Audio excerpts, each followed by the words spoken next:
Any mother who hears that her little girl has been approached by a stranger would be concerned.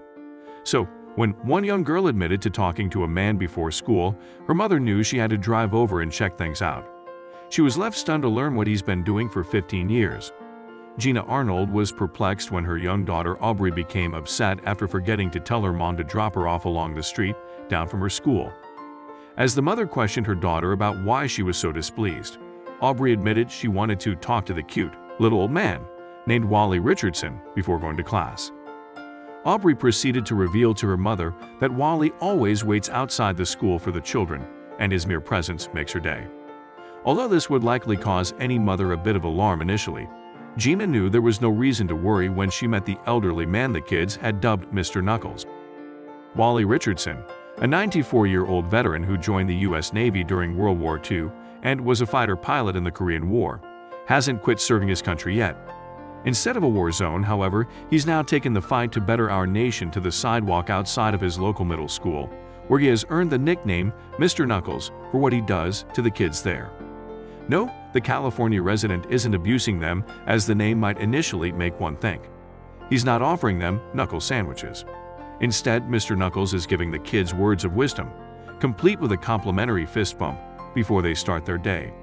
He talks about kindness and gives us advice in fist bumps. It's the best part of the day, Audrey told her mother, revealing how she gets her first lesson of the day before school even starts. Aubrey is not the only kid at Marina Village Middle School in El Dorado Hills, California, who can't get enough of their beloved Mr. Knuckles either. Selflessly, Wally, who is well into his retirement years, rises and waits to greet the students with a smile and words of wisdom every school day, according to Inside Edition. The parents have grown to appreciate him too. When I drove by, I saw him, and my heart burst, Gina recalled. He's like an angel. You can't help but feel calm and peace when you go near him, she said. There are kids in college who still remember how he greeted them. Indeed, this is nothing new for Mr. Knuckles. In fact, he's been standing outside the school each morning, bestowing goodwill on the students for over a decade, and he does it one fist bump at a time. It all started over 15 years ago during a daily walk. Wally decided it was the perfect opportunity to teach kids some life lessons about love and kindness before they become too cool to listen. If they can be kind and loving to people in life, they won't have any trouble getting by, he said. School officials are grateful for what Wally does too, and he even has his own wall now.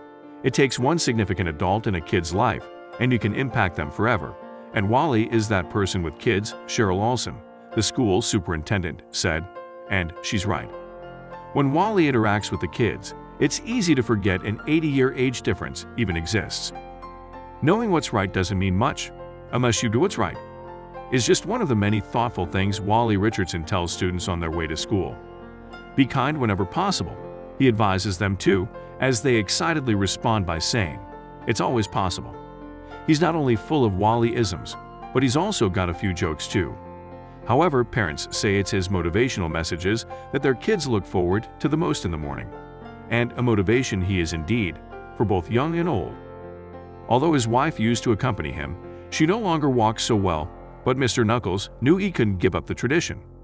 I want them to retain something that they can take on in life later on, Wally Richardson said, according to CBS News, explaining why he continues to do what he does.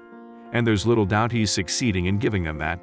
A true serviceman at heart, he'll help in any way he can until his dying day. And what better way to do that than to take time to cultivate a meaningful friendship with the children who will become the future of the nation he once served.